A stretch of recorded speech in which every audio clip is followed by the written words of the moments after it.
Hey, what's happening? What's happening? What's happening, y'all? It's me coming back at you again for another hangout. First things first, I gotta give a shout out to D Style Boxing, man. He actually not too long ago put up a hangout about this particular topic. So I thought I'd chime in and add my 2 cents to it. And I did hear about this news yesterday, but I forgot to bring it up in my last hangout since we were talking about one particular fighter, which is George Foreman. Me and Blood yesterday. Very good hangout, man. Refreshing hangout. We got to talk about the rich history of the heavyweight division and all the great fighters that came from it and whatnot. But anyhow, in case you guys did not hear, George Foreman recently called out Steven Seagal. I'm not kidding. He called out Steven Seagal for a fight, and let me read the details on this particular call out. I mean, because this is right here very very bizarre right here. And let me go ahead and bring up the story for you and see what's going on here on this. Let's see. All right. So basically, could we potentially see another Mayweather versus McGregor circus style fight? I really doubt it, but given the fact that both guys are in their late 60s, Foreman's pushing 70, and Seagal's not too far behind. He's 67. Well, he's 66, so he's not far behind. And Foreman called him out on Twitter, and this is what Foreman said: "Quote, Steven Seagal, I challenge you one on one. I use boxing. You can use whatever. 10 rounds in Vegas." I mean, what? Seriously, 10 rounds in Vegas. Okay, I mean 10 rounds in Vegas. Okay. And Foreman also included a photo of Seagal just to make sure that there was no confusion, which was considerate of him. All right. So just to make sure he was actually calling out the real Steven Seagal. Okay. Now Foreman's motive for challenging Seagal is a bit unclear because though his claims is that he doesn't have any anger towards the actor, maybe the boxer was displeased with Seagal calling out the recent NFL protest as disgusting and disgraceful. Maybe that's a response to that, perhaps, or maybe it's just itching to come out of retirement to get himself a one of the random pay-per-view cards of all time. Who knows? Seagal has yet to even respond to this challenge, so we'll have to wait and see what he says. But in the meantime, this is all I gotta say, man. Steven Seagal, if George Foreman lands one of those heavy right hands on Steven Seagal, he's going out. He's gonna get knocked out cold. Okay.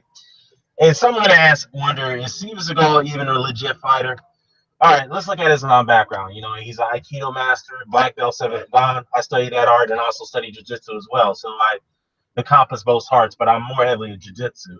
Um, over the years, Steven Seagal, when he first debuted on the action scene with Above the Law, then he followed that with Hard to Kill. Some would argue that's probably his best movie that he's ever made, Hard to Kill, or Marked to Death, which is some people consider another great one of his best films. Out for Justice was a very good film too, but I would say after Out for Justice, or maybe Under Siege. Under Siege was pretty good too, but after that, Seagal's films has been very. It's been obviously it's really been taking a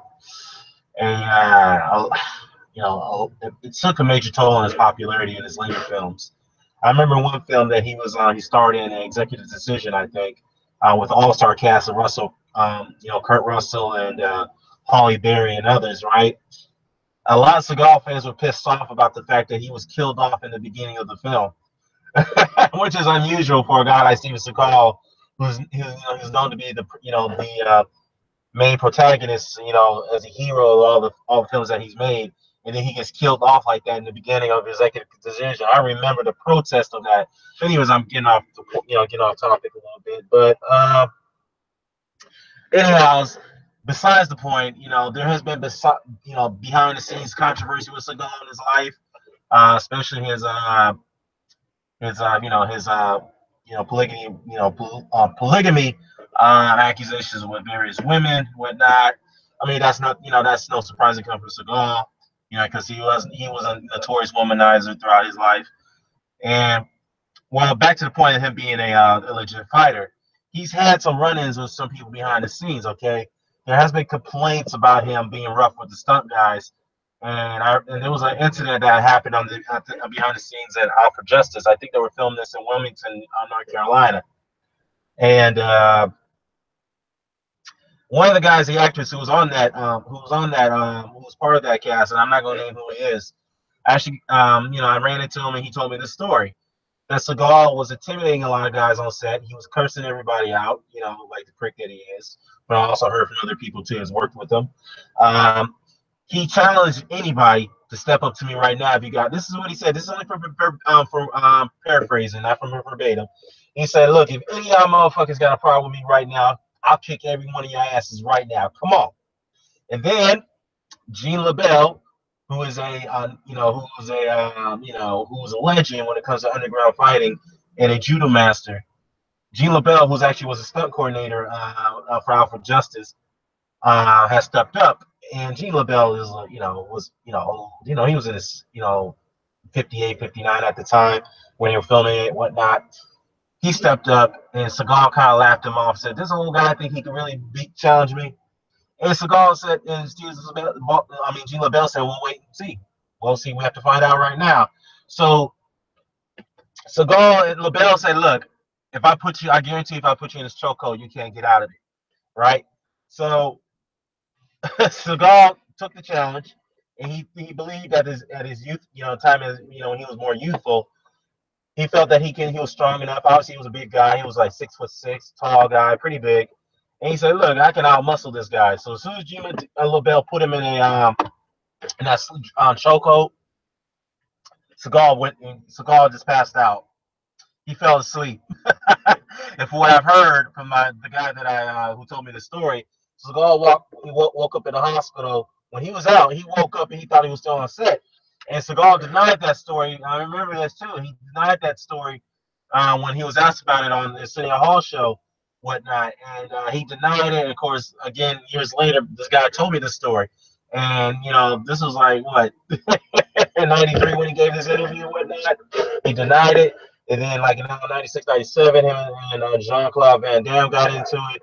Van Damme, it was at Sylvester Stallone's house at his party, and I think it was in Florida, Miami somewhere, because that's where Stallone lives. And he challenged Seagal to a fight, and Seagal kind of cowered out. Well, actually, he did cower out. So, I don't know, man.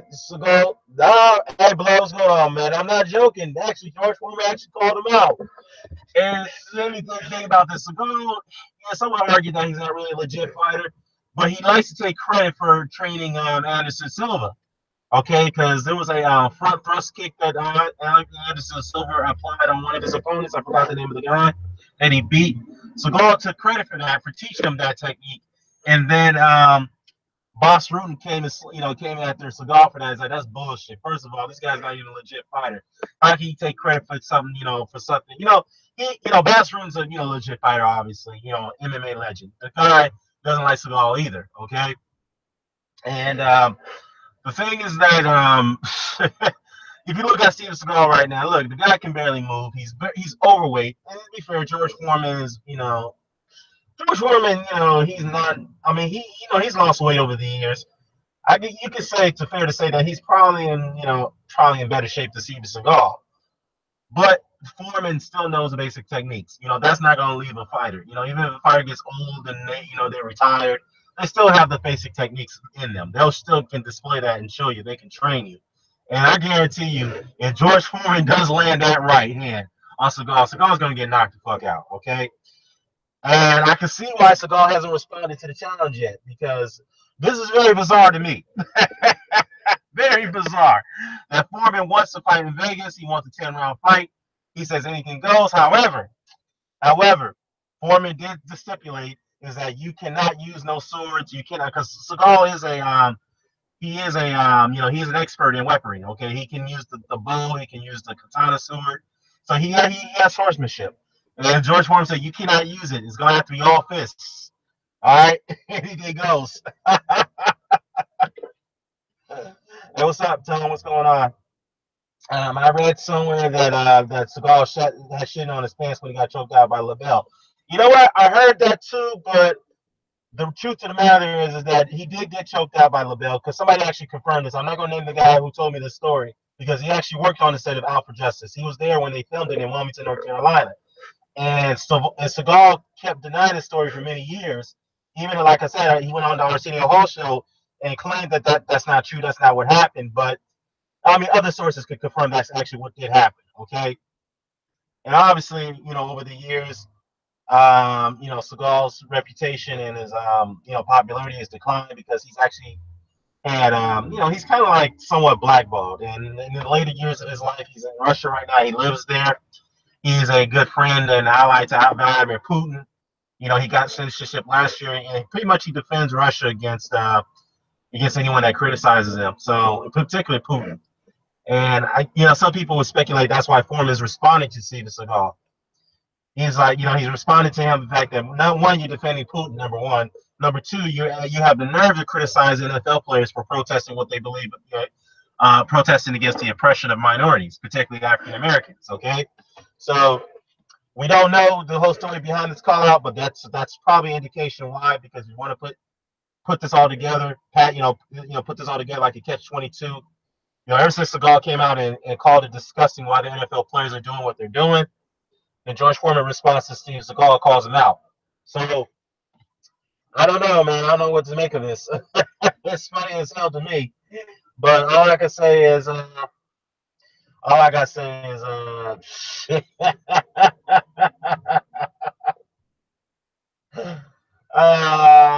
Well.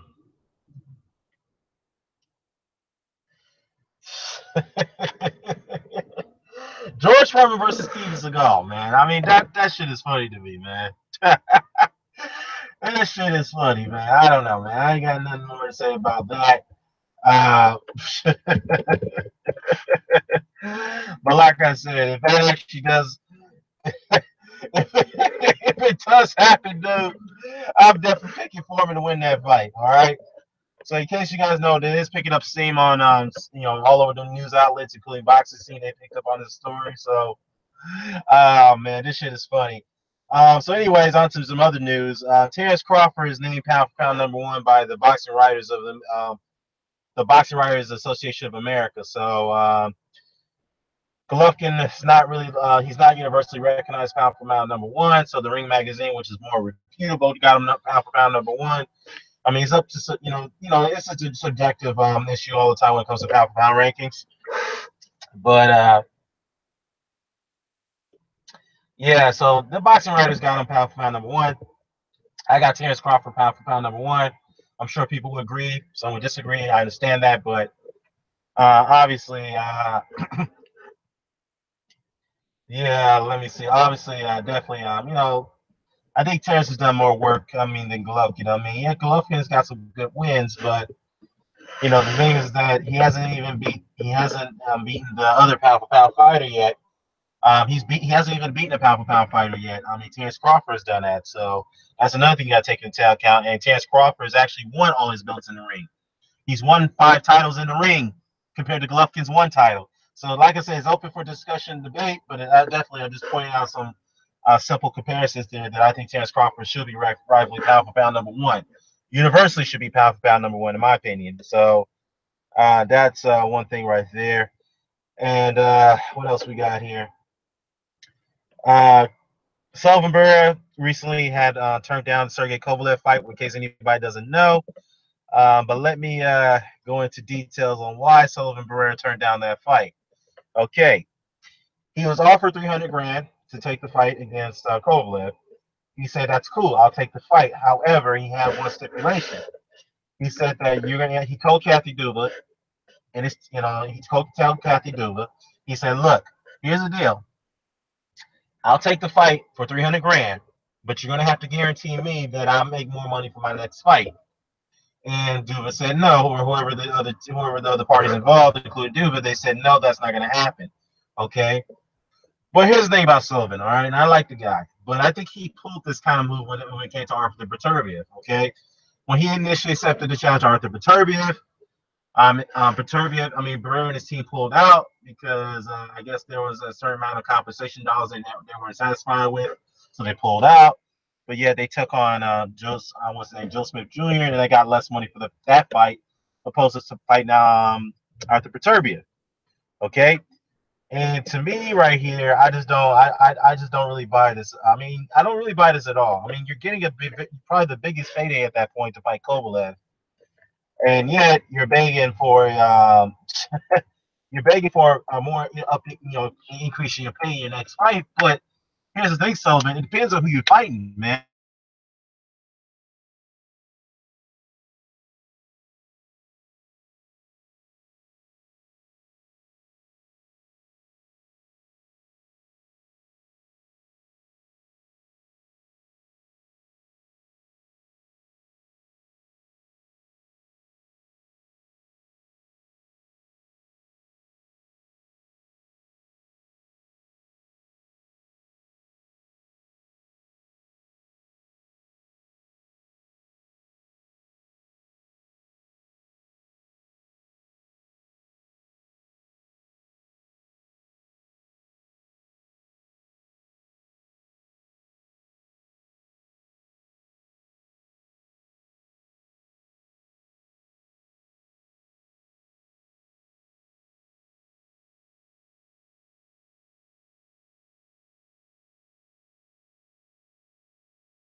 Anyways, y'all, sorry about that. Had a little issue there. So let's see if we can get back to what I was just saying. Anyhow, Sullivan Barrera had pulled out. Like I said, he said he wouldn't mind taking the fight for 300 grand that was asked, that he was offered. He said cool, but he wanted to guarantee that in his next fight he was going to get a bigger payday. But the problem is that as much as I dislike Kathy Duva, you can't really, as a promoter, you can't really guarantee that because it depends on who you're fighting. Okay, or if you already have a big resume, you already have if you're in a position like maybe a Bernard Hopkins, Floyd Mayweather, or Manny Pacquiao, or Sugar Ray Leonard, or Mike Tyson, then you can make that such demand. But Sullivan's no position to make that demand at this point. Okay, I mean, it depends on who you're fighting. I mean, the only way you can get a bigger payday at this point is that, especially if you're at this stage of your career, is that it depends on if you're going to fight. If you're going to continue to fight top tier competition. So that's simple logic. So I don't. Yeah, Sullivan, I'm very disappointed in him for doing what he did. This is definitely a duck on his part. He rejected the fight. So in reality, Kovalev's team was okay with it, but Sullivan Barrera pretty much kind of like you could say almost priced himself out to some degree. He did, and I just don't like when fighters do that. So it is what it is on that, man. But Sullivan, I like you, brother, but I got to call it for what it is. Well, why would you do that? And the thing is, too, it's gonna look even worse for Sullivan if when his next fight gets announced, he's gonna fight someone else for less payday. It's gonna look even worse if that happens. I'm gonna tell you that right now. It's gonna look even worse. So it is what it is. Anyhow, Dick J says here, Butterbean versus Chuck Norris would be the best fight. Hey, hey, you know what? Butterbean Gash. I mean, he fought Larry Holmes. I remember that in his last fight. I think Larry Holmes won that fight. Am I wrong? Am I right, Blood? I could be wrong on that, but I think Larry Holmes won that fight. It was actually sanctioned, and actually at that time they considered that a super heavyweight fight. I mean, I remember when Holmes fought the guy. I mean, Holmes was badly overweight and out of shape. So obviously he was a lot older. He was over 50 years old when he fought Butterbean. But it is what it is. But Butterbean versus Chuck Norris, hey, Butterbean actually fought a wrestler named Mark Merrill, and he got his ass drop kicked in the back of the head. Ah, man, that was a gimmick match. I think it was at WrestleMania or WrestleMania 14 or something like that. I think it was it 14 or was it SummerSlam? Something right there. But it is what it is. Tone said that Holmes won that fight. Okay, thank you, Tone. Thank you for clearing that up. So yeah, Holmes won. Um, but anyhow, yeah, so Seagal versus George Foreman. So George Foreman versus Steven Seagal. I mean, look, all I can say is that if Seagal accepts the challenge, boy, he's gonna get knocked out. I'm telling you that right now. He's going to get knocked out. He's gonna get knocked out very badly. Okay. What else is there? Peanut and crackers, and whatever. Oh, I'm sorry, man. Peanut and crackers. What's going on, man? Checking in a few minutes. See what's up, y'all. Well, I'm just telling this little, making this quick video about Steven Seagal and George Foreman fight, possibly happening. All right. Foreman called out Seagal. He wants to fight in Vegas, 10 rounds. Anything goes. However, you cannot bring weapons in the ring. So no bows, no katanas, no katana swords, you name it. So whatever fighting style you have is welcome in the ring. So this is going to be a shoot fight basically. And to me, we all know that George Foreman, when he lands that right hand, Seagal's going to get knocked the fuck out.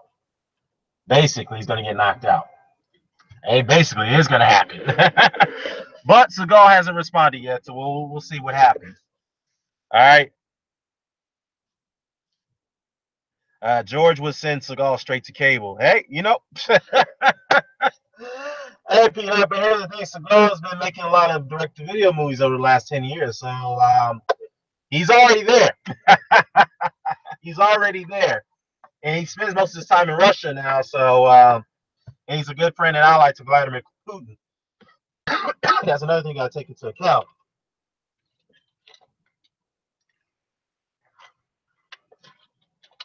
Excuse me. But yeah, man. I mean, do we really want to see another circus fight? I mean, yeah, we definitely want to see another circus fight. I mean, George Foreman versus Steven Seagal, man. Come on, man. Seriously, Steven Seagal can barely move, all right? George Foreman probably can move a little bit better than Steven Seagal, even though he's at 68. But Steven Seagal is very overweight, and George Foreman, as I mentioned earlier in this hangout, has lost weight over the years. Okay, he's been getting himself into better shape. But other than that, yeah, come on, man, Steven Seagal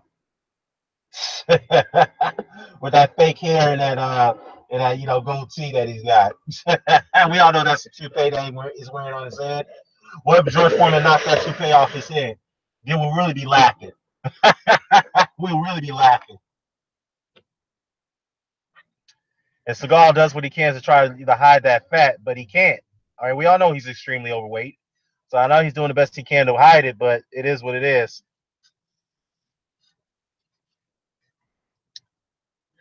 Let me see. Peanut says, I said this last night. Heaviest KO punch I've ever seen alive was Foreman. Most shocking and jolting KO punch was against Shavers. You know what, though? Here's the thing. And Blue brought this up, too. Foreman ducked Shavers. The Shavers won that fight years ago, back in the 70s. And I remember there was an interview that George Foreman had with Dave Letterman, right?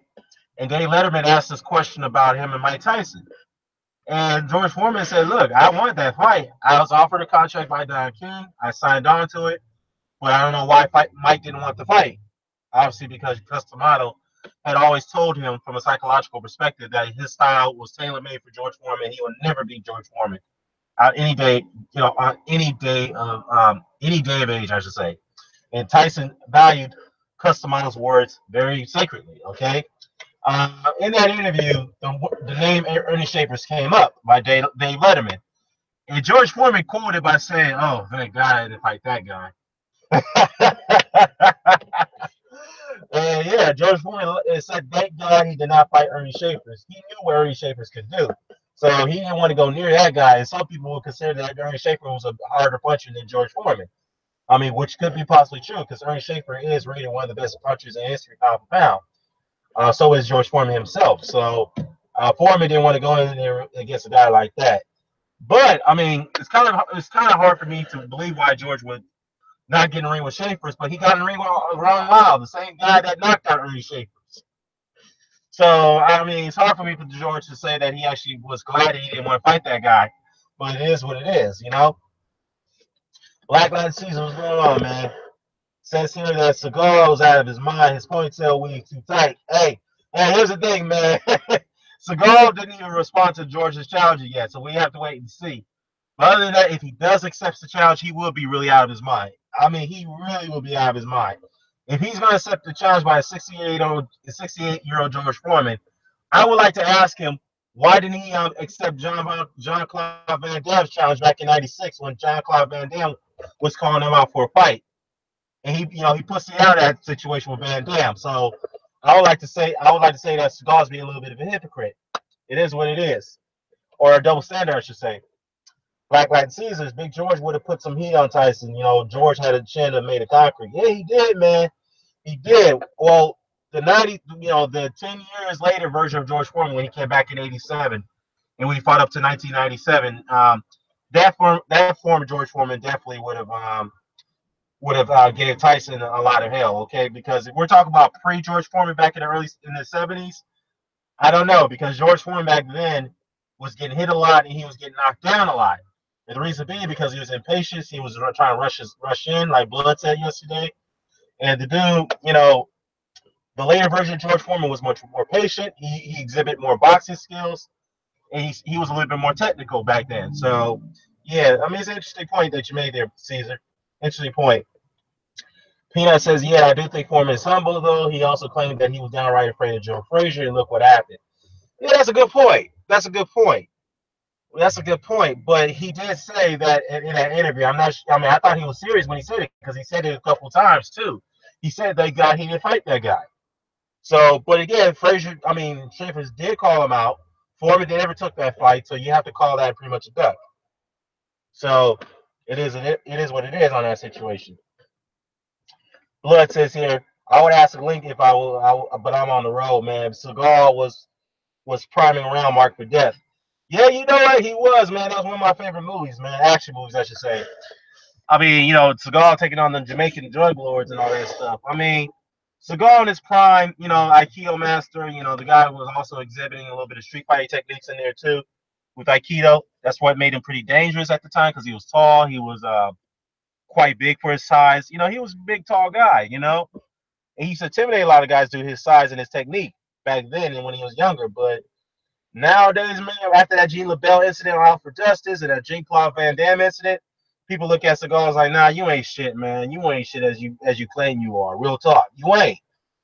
And to me, I respect Steve Seagal because he, to some degree, but after the complaints and the fact that he can't get along with anyone, especially when he was teaching Aikido, in his early days as a teacher, as a master of one of his schools in New Mexico. Yeah, the dude's he was an asshole. He's an arrogant prick. Had so many wives, so many girlfriends, you name it, dude. But it is what it is. Let me see. Tone says here, quote, remember when Seagal went to Jamaica and beat up the whole island? Yeah, mark for death, man. Let me see. Blood says nobody beats Hard to Kill Seagal. You know what, Blood? I said that too. I think Hard to Kill was very Hard to Kill was, I think some would argue probably was his best movie that he ever made. I mean, you could break it up there with Mark for Death, Out for Justice, and of course Above the Law is definitely a good movie. But Under Siege was pretty good. That was a very good movie, Under Siege. So the first one, that was very good too. So yeah, and Blood was like, ask Screwface about Seagal. Hey man, Dick J says that Ivan Drago would be a better challenge for Foreman. You know what though? True facts. Dolph Lundgren, who played Ivan Drago in Rocky IV, actually he does have actual boxing skills. He does in real life. He does. But to tell you the truth, he would be a better challenge than Seagal. But Dolph Lundgren definitely has good. He does actually have boxing skills. He was trained in boxing. Even though he was expert in Shotokan karate, but he also had boxing skills as well. So that's interesting that you brought that up. But hey, that's a good point, Dick. Good point. Uh, Black Caesar's like word up, blood. I mean, Seagal was running through them Jamaicans and marked to death. He was running through them dreadheads too, man. He had some classic movies, bro. Yeah, he did, man. My money is in Nico. Fuck out of here. You talk about Buzz the Long Tone? Nah, fuck out of here. It's like, let me see. What else you got here? Heard he also had that bitch from Weird Science. Yeah, you talk about Kelly LeBrock, man. But yeah, here's the thing. He married Kelly LeBrock and they had a kid, right? When Seagal and her were married, I mean, she claimed abuse, all that stuff, and he claimed he denied it and all that stuff. You know, physical abuse, that is. Uh, while they were married, Seagal had an affair with the nanny, and he ended up knocking her up. And they've been together for a long time. I'm not sure they're together now, but he ended up knocking her up, and that's why LeBrock had to divorce Seagal because of that.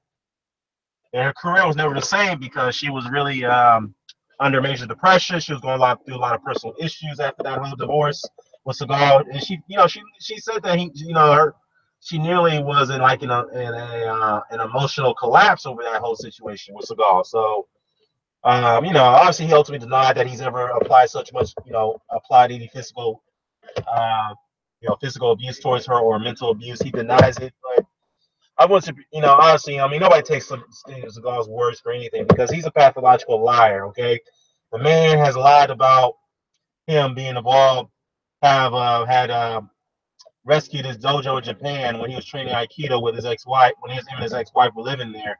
And we all know why he left over to Japan back in the late 60s because let's be honest, he went there because he avoided the Vietnam draft. Let's be honest.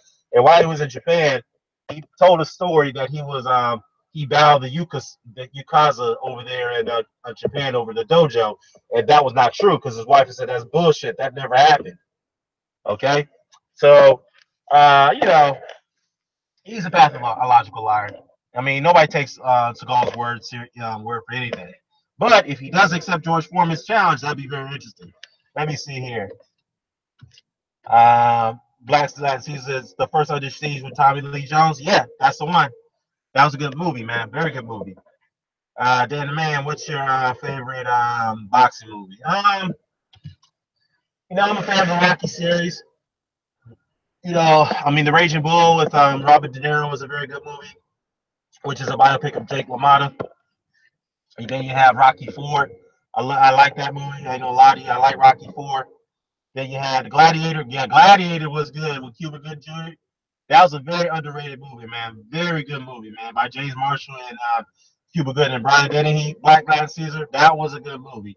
I mean, a lot of boxing movies there. Then there's Southpaw. There's The Hurricane, where Denzel Washington played Hurricane Carter. I mean, obviously Hurricane. It didn't really involve his career. It more so involved the fact that he was wrongfully incarcerated over many years and decades, and it took It took a long process for him to clear his name. So it is what it is on that one. What else we got here?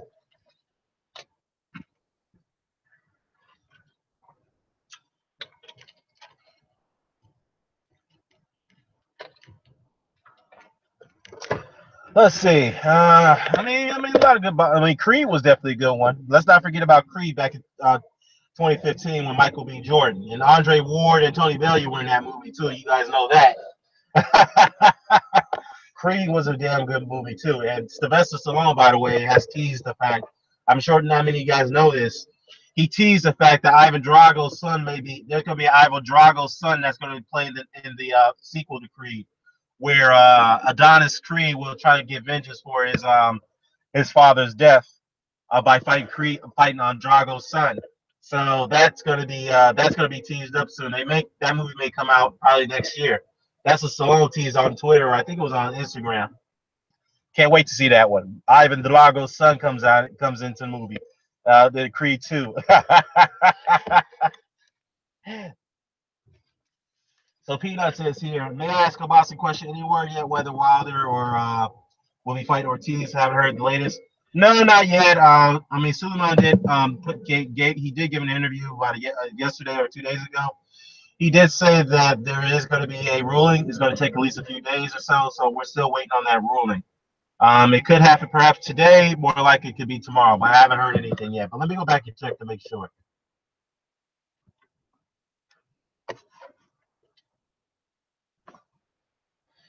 Let's see. Well, the only latest news is that the WBC has broken down the ratings.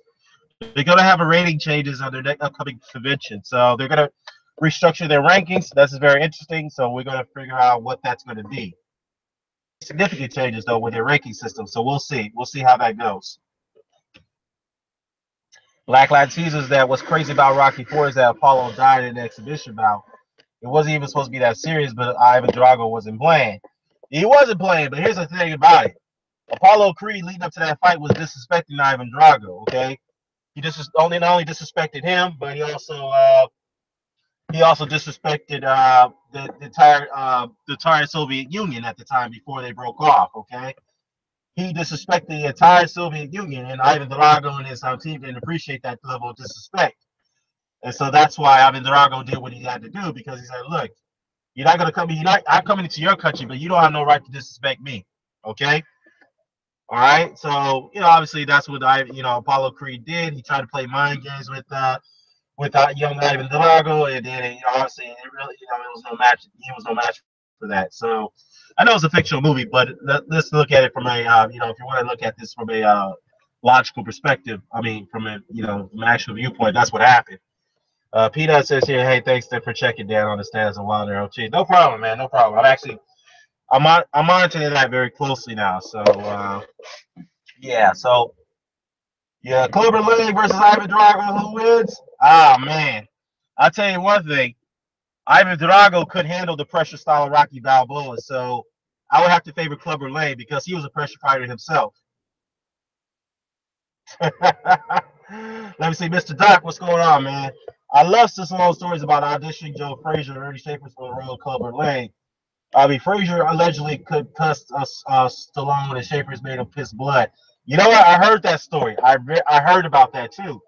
But also to be fair though, Stallone, when Dolph Lundgren was cast as Ivan Drago, he was doing equally damage to Stallone and Carl Weathers because if you heard the story, um, what you call it, what you call it, Lundgren had when they were doing that fight scene, right? Lunging threw Carl Weathers across the ring, and Carl Weathers didn't like that shit. And he almost walked off set because he was angry because he felt the guy was being too rough with him.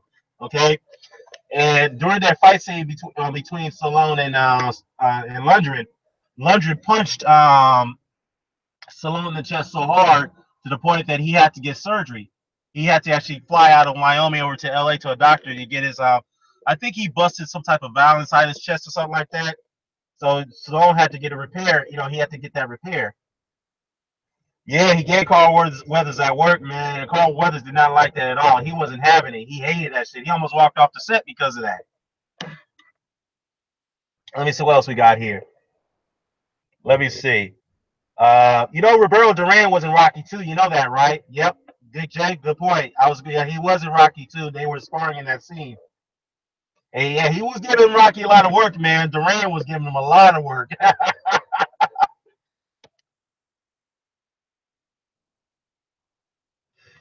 Yeah, I think that was a cartilage. I also heard there was a valve that was broken inside his chest that, some thought it was a heart, that he had some type of heart issue when Lundgren punched him in the chest. So yeah, that was the rumor I heard too. But he definitely got hurt and he had to be taken to hospital for surgery to get that repaired. Let's see. Blood says here Drago and his wife are washed up. Hey, it is what it is, man. Dick Justice with or without Vada. Oh yeah, you're talking about Clover Lane and Ivan Drago. We all know he was juiced up for that fight in Rocky Four. Peanut says personally, I like the original Rocky the best. Great movie, just not a boxing movie. Yeah, the original Rocky was more of a personal story, kind of like Rocky Two, and that's why it won the Academy. Because that movie was actually inspired by Stallone. He actually witnessed the fight between Muhammad Ali versus Chuck Wepner, and so when he witnessed that fight, he kind of made Rocky revolve around Chuck Webner. So that's a fact that you guys should know. Blood said, yeah, Gladiator was on fire. Absolutely, man. Low place. Here we go. Ain't nobody want to cover Jacob's cherry picking, bruh. I'm gonna get to that. All right, relax. Jesus Christ. Black Latin Caesars, that big bitch that played Ivan Drago's wife was Stallone's wife. She was in Beverly Hills Cops too. Yeah, she was also Red Sonia. That's what's her name, Bridget Nelson. You know what's funny though? She actually was she dated Flavor Flav for a minute too. Blood brought that up. Good point, Blood. Good point. Let me see. Here we go, man. Let's see. Let me see. Webner eventually won a settlement from Stallone. Yeah, he did because Stallone didn't get a he didn't really get permission from Webner to kind of like make that story more of about him. So that's that was a bit of a lawsuit, but lucky for Stallone, Rocky actually succeeded financially, so he only made enough money to pay him off. You know,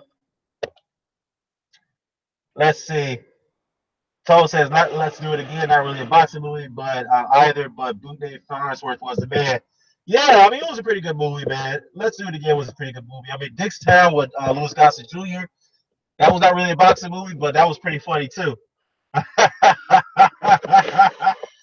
Hey, what's up, Todd? What's going on, man? You heard Smith versus Peter being negotiated? Yeah, I heard about something about that, but I'm not really gonna talk about that right now, man. At this point, I just want to see if the fight happens, it happens, and I'm gonna go ahead and get my thoughts on it. But I heard something about that too. Let me see. Red Sonia, one red scary chick. Yeah, she was, Mr. Doc. I ain't trying to fight no crazy Bridget Nielsen. Yeah. Why nobody brought up Undisputed? Suppose it was a true story. Yeah. You know what, dude? Undisputed with Wesley Snipes and what you call it, George Chambers. Yeah, man. I mean, not George Chambers. What's his name? Ving Rhames who played George Chambers. You know what's funny about that, dude? If you look at Undisputed, man, that movie was almost resembles Mike Tyson, basically how Mike Tyson got ended up in jail for the same reasons that George Chambers ended up in jail for allegedly raping a woman, which they denied, right? And George Chambers walked in prison like the biggest baddest of them all. He intimidated a lot of guys, but there was one guy he could not intimidate, and that was Wesley Snipes' character, right? Let me look it up. It's based off the character of it's kind of like true events or true story. So Undisputed, let me see. It was 2002, right, when the film was made. Um, Let me see. George Iceman Chambers was a convicted rapist, kind of like the Mike Tyson situation. Let me see. So Stites played the role of Monroe Hutchins, right? A guy no fighter out of Oakland, but his career couldn't get nowhere because he murdered his wife's lover at the time. His wife was cheating on him, and they were at the house, and he knocked him out. He killed him, beat him to death. So let me see basically, what was the story based on? Uh, I don't know. Man. It's not really a true story. It looks to me it was based on true events. That's what it is. Or inspired on true events, I should say. So it's not really a true story. It was inspired by true events. That's all it was. So yeah. So let me look here. Yeah. Black Last Season is not a true story, but it was inspired by true events, which means it kind of revolved around Mike Tyson's life a little bit. Okay, that's what it was. It's not exactly his life, but it was more kind of like inspired his true events when he was a former heavyweight champion of the world. Then he went to prison due to rape. It inspired the producers to do a movie like that, but not exactly in a true, not exactly where it's actually a true story. You see what I'm saying? So yeah. Yeah, chatting room's heating up again, man. Yeah, you know what? What was the other one? Tyson the biopic? Yeah, that was a good one. 1995 with Michael J. White. That was a very good movie too, man. On HBO, very good one. All right, Mr. Doc, DJ had, I have to admit, Don King, and that cracked me up big time. Hey, what about Don King Only in America? Remember that movie with Ving Rhames that played Don King? Yeah, that was interesting too, man. That was interesting. But anyways, yeah, for those who just chiming in, man, what do y'all think about George Foreman calling out Steven Seagal for a fight? who's coming in the chat room.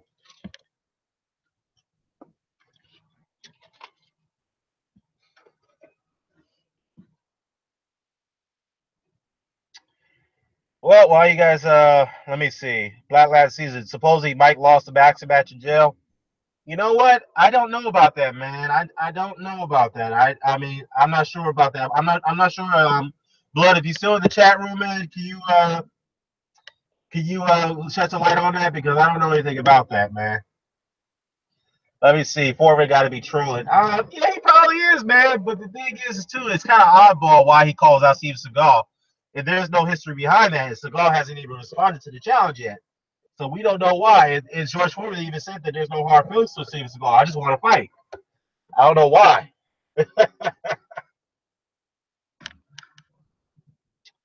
Oh, yeah, the Mitch Green line, bro. Yeah, Michael Jason played that role, Mitch Green, bro. But we all know what happened to Michael Jason, that actor, dude. You know, it's fortunate to him. He actually, he's doing a lot. You know, I think he's in prison for life for murdering his wife. So it's a sad situation, but it is what it is. Joe Host is a terrible mismatch. I have to agree, man. I have to agree. Terrible mismatch. What else we got here? Anyways, let's talk about Danny Jacobs versus George. I'm not George Aries. I'm sorry. Luis Aries. Okay, that fight's been announced. It's one of the first fights on Danny Jacobs' contract with Matchroom. So let me give you guys some insight on that one. All right. Luis Aries, I think he's still fighting with what's that, Rock Nation. I think he's still being promoted by them. So we'll see. But anyways, what do I think about the fight? Do I think it's a cherry pick? I mean, you gotta look at it this way. Didn't want to fight Jacobs. Jacobs wanted that fight. Billy Joe Saunders don't want it. Danny Jacobs wanted a rematch with Gennady Golovkin. Golovkin turned down the rematch. So who's there to have the fight? I mean, yeah, Jermell Charlo's there. But let's be honest. Would Jermell Charlo risk his mandatory status against Danny Jacobs at this time? I really doubt that. I really doubt that. I'm not saying Jermell Charlo is scared of Danny Jacobs. He's not scared of the guy. But he's not risking his mandatory shot against Danny Jacobs at this time. Okay, so you can't go the Jermall Charlo route. You can't get the Billy Joe Saunders fight. You can't get the what's the other fight? The Gennady Golovkin rematch. You definitely can't get Canelo. David Lemieux, I doubt that he could get that fight either. So where are you going to go at this point? So you got to take a fight in the meantime to stay a little bit active. So this is why he's taking Luis Aries. And to be fair, Luis Aries is actually a very good, is a very good fighter. He's a very good fighter. I think he's going to give Danny Jacobs a pretty good fight. I expect Jacobs to win that fight. It won't be easy, but yeah, basically I don't call this a cherry pick by Danny Jacobs. I don't understand why little places where's he going with that shit. I don't see how this is a cherry pick. Okay, I mean, especially if those top middleweights don't even want to fight you at this point, at this moment. Okay, let me see. Low key is Jacobs the best middleweight, if not the second best? Well, probably second, third, if that, more than likely. Black Latin Caesar says here Jacobs really has no other middleweights to fight besides Charlo Lemieux. Yeah, like Latin Caesar, I just brought those two guys up because Charlo is not going to risk his mandatory his mandatory position right now. He's not going to do that. And you got Lemieux. I think Lemieux turned down the fight with Jacobs. He wants a Cotto fight. So that's what he wants. So it's kind of like Jacobs really has no other middleweights to fight at this point. He's got to find some other options. So it is what it is, man. So let's see here. Mr. Doc, he said he thought Golovkin won the fight, but Jacobs definitely had an argument. True point. Dick J says that Jacobs would beat them both. Jacobs is underrated. Yeah, he's a very underrated fighter. I mean, obviously, we always thought about him having a suspect chin, but he took Golovkin's best shots in that fight, and he still wasn't really hurt. And that was very shocking to me that Jacobs was able to take those shots very well. Okay, because if you look at his fight against Sergio Mora, the first fight, when Sergio Mora dropped him, Jacobs was hurt bad from that drop when Mora had knocked him down. So if a light-fisted puncher Sergio Mora can hurt Jacobs, we certainly would hope that Golovkin could do it, and Golovkin couldn't really hurt the guy. So that was very odd to me and very shocking, Mr. Doc says here, I think the HBO deal is meant to make the fights with Lmao, Canelo, and Golovkin possible. Yeah, I have reason to believe that's why he signed that deal with HBO, because there had to be something in his contract that guarantees him that he will get a fight, get a shot at one of those three guys. I think there has to be something in that contract that stipulates that. That's the reason why Jacob signed the deal with HBO. Let's see. Let me see. Peanut says that people always blame fighters for ducking. Isn't much more? Isn't it much more their management that has their responsibility for those decisions? It is too. It is part of the management's responsibilities, but at the same time, the management team, they can only persuade their fighters to make that choice. But at the end of the day, the fighters don't have to really listen to their managers. They can object to their managers' decisions and say, you know what, I don't want that fight. You can't make me take that fight. And then it causes a dispute between the manager and the fighter. I mean, the manager can't really force their fighter to get in the ring with another fighter. The only thing that can happen is like, okay, if you don't want to get in the ring with this guy, then we're going to have to part ways, and there may be some legal action coming in between us. So, yeah.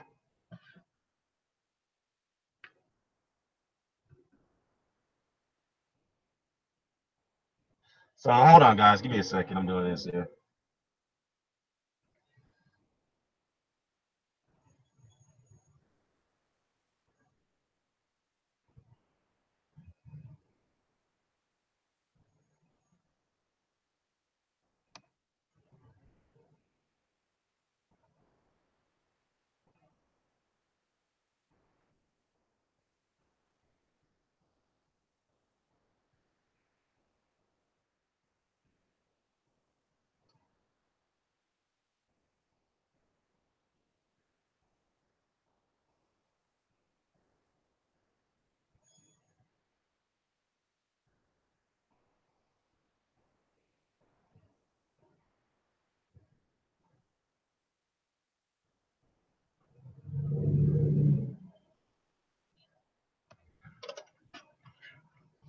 Sorry about that, y'all.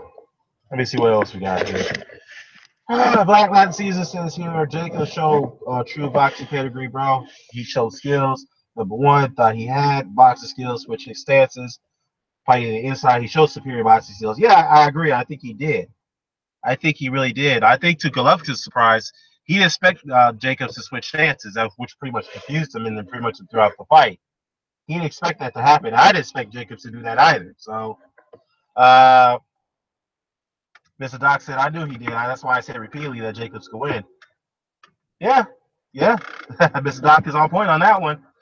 He's always been consistent. Let's see. I was excited because I thought that was Golovkin's first real test, to be honest with you. Yeah, you know what? Jacobs actually gave Golovkin hell that fight. He hit Golovkin so many goddamn times, it was unreal. It was so unreal that he was able to hit him the way he did. Okay. Peanut said there, look, I don't like the way Jacobs went about the weight thing with Golovkin. Well, Peanut, here's the thing about this, okay? I don't understand why people are making this argument about the weight situation. I'm not condoning what Jacobs did for him skipping the IBF weigh-in. I'm not condoning him for doing that. But nonetheless, the people who are arguing about the Jacobs weight situation feel that that's bullshit. He had the edge over Golovkin because of the weight, because he rehydrated more weight than Golovkin. Well, first of all, Golovkin, some of these same people who are making that argument had no problem with Kell Brook going up 13 pounds to fight Golovkin. They had no problem with that situation. And these are the same people who always argue that Golovkin hits so damn hard that he intimidates cruiserweights, light heavyweights, and even heavyweights. Okay, these some people even came out and said that some of these people had even came out and said that Gennady Golovkin can knock out Deontay Wilder. This is that's what they said. And so as soon as Jacobs, a guy who only had like what 8-pound weight advantage over Golovkin in that fight, as soon as Jacobs had a weight advantage over the guy, they start complaining. So I don't understand that. How can you complain about a weight advantage where you guys went out and said that Golovkin could beat light heavyweights? I don't understand that argument. So come on. I just don't see. That's why I laugh at this whole Jacobs weight argument, man. No disrespect. I just don't. I just laugh at it because it's a double standard where the Golovkin. I'm not saying Golovkin fans, but the Golovkin diehards, the fanboys, are complaining about Jacobs rehydrating or skipping the IBF morning day weigh-in check. And yet they're the ones going around saying that Golovkin is so damn dangerous as a monster that he can even knock out light heavyweights and cruiserweights and heavyweights. So yeah, you know, let me see. I just don't understand that argument, man. Let me see. Mr. Doc said I had that 651. Much close. Doesn't get much closer than that. Okay. Peanut says here that I felt Golovkin edged Jacobs by the same margin that Warrior edged Kovalev in their first fight. You know what though? Here's the thing, Peanut. I looked at that fight again between Jacobs and Golovkin. This is like maybe the 10th time or 11th time I looked at it. At first, I scored a 9-3 for Jacobs. I really scored it that way because I thought Jacobs really gave Golovkin. I thought he swept the fight after the what you call it, after the third round or fourth round when he got knocked down. When I looked at that fight again, I was like, you know what? I could score an 8-5 or maybe 7-5 for Jacobs. So I thought it was okay. I retracted and said, okay, this was a pretty close fight. It was closer than what I thought because I thought it was a bit wide, but I looked at it again. I said, you know what? It was a close fight. I can live with that. Let's see. Dick J says that Golovkin power is overrated. You know what? At this point, it is overrated. It is. It is. Because if you could knock out a welterweight Kell Brook, even though you won that fight by stoppage, if you could knock him out and he took your best shots and he wasn't really hurt by those shots, and Danny Jacobs took your best shot and he wasn't hurt, Canelo took your best shot and he wasn't really hurt. So, you know, it questions your power at this point. So at this point, it's very overrated. Let me see. Big J said Precise Pussy said that shit. Yeah, you know what? Precise Presenter said a lot of crazy things, man. This guy even put out a video. I think he put out a slow motion video showing everyone how Terrence Crawford lost to Victor Postol on that fight. And a lot of people slammed his ass for that shit. And he took that video off. He also did the same for Anthony Joshua and Vladimir Klitschko when he was trying to make an argument that Anthony Joshua was fighting dirty in that fight against Vladimir Klitschko. And then a lot of UK fans came after Bruce Ice Presenter for that fucking video. He got a lot of dislikes, a lot of comment, a lot of damaging comments on that video. And obviously, he shut his channel down after the Andre Ward and Sergey Kovalev rematch fight and the results. But other than that, yeah, dude just said some crazy shit. I mean, dude, I can't take this guy's word for anything. Okay, this guy went around and said that Manny Pacquiao was a greatest fighter than Muhammad Ali. And that's what he said. He never broke down their careers. And I asked him specifically, break down their careers, if you believe that. And he never did. So, yeah. Let's see. Black Latin Caesar says that Jacobs landed some nice combinations, hooks, in close range on the inside. If Jacobs would have let the hands go more, he could have won that fight. You know what? I think he could have persuaded the judges a bit more. Yeah, he did, because I think the mistake he made is that he took some time off in some of the rounds, and the critical rounds, when he should not have done. You know, that's a good argument there, Black Latin Caesar. Mr. Doc says, yep, I said I had no issue with Jacob's weight. I'm one Golovkin fan that has co-signed with Coach on wanting to see Golovkin versus Kovalev. Exactly. Golovkin fanatics or fanboys even said that Kovalev will get knocked out by Golovkin. But yet, when people complain about Jacobs rehydrating 8 pounds more than Golovkin, they having a hissy fit about it. I just don't understand that logic. I don't. Yeah, Dick J. He said, yeah, Precise Presenter said that shit too. And I'm like, oh, okay. And I said too, okay, if you really believe Golovkin can do it, then you tell his ass to get up to cruiserweight. Tell him to go up to light heavyweight and fight Kovalev and fight Stevenson. And yeah, go up to cruiserweight if you believe that he can knock out cruiserweights. Now we know he can't do that now.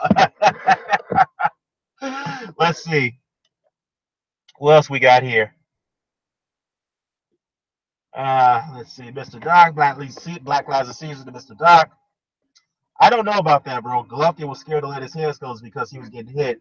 Even Lampy said it. Golovkin was getting hit, scared to let his hands go.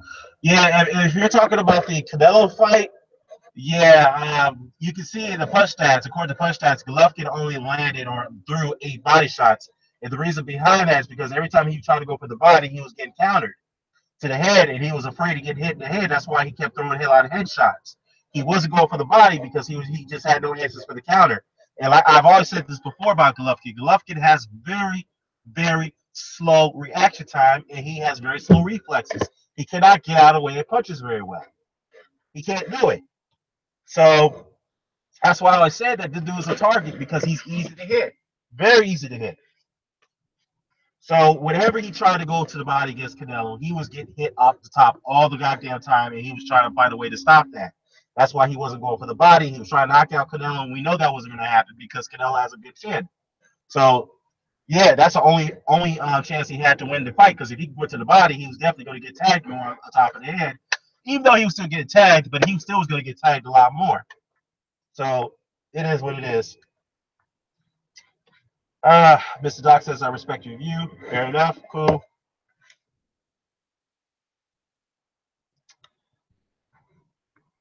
So yeah, I mean, anyways, y'all, I think I'm gonna go ahead and get off here. I'm gonna go ahead and get back to work here.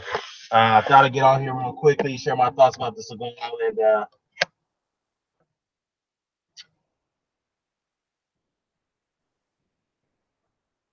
Seagal. I'm sorry, y'all, I got distracted there. Seagal and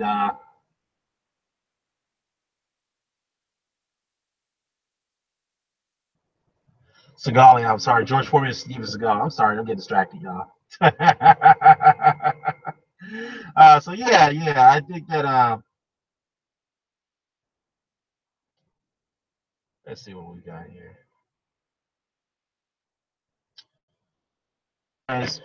Let's wait for Steven Seagal to respond. Uh, I'll be surprised. I'll be shocked if he actually accepts this type of challenge. But I don't really expect him to. But you know, it is what it is on that. So unless Seagal is saying, okay, I'll accept your challenge, but you got to come over to Russia. I expect that to happen. He's gonna expect to make that demand. Watch. Big J says that Canelo will win the rematch. He would let his hands go and land a lot more combinations. Canelo's angry because Mexican fans were booing him at the end of the fight. You know what, Big J? I think the reason why they booed him because I don't think it's the fact of the way he fought. They booed him because the way he got that score from Adelaide Bird. I think that's the reason why they booed him because because Canelo has a history of having shady scores when it came to the judges going in his favor. It was the way Adelaide first scored that fight, 118 to 110. That's why people were so upset about this. If the fight was scored maybe 115 to 113, then people would not have booed him. But I think because of that, why they booed him was because of the fact that he got that preferential treatment from Adelaide Burke, and that's the reason why he got booed. So I don't think they booed him the fact the way he fought against Golovkin. They booed him with the fact that he got that 118, 110 score, which is not his fault.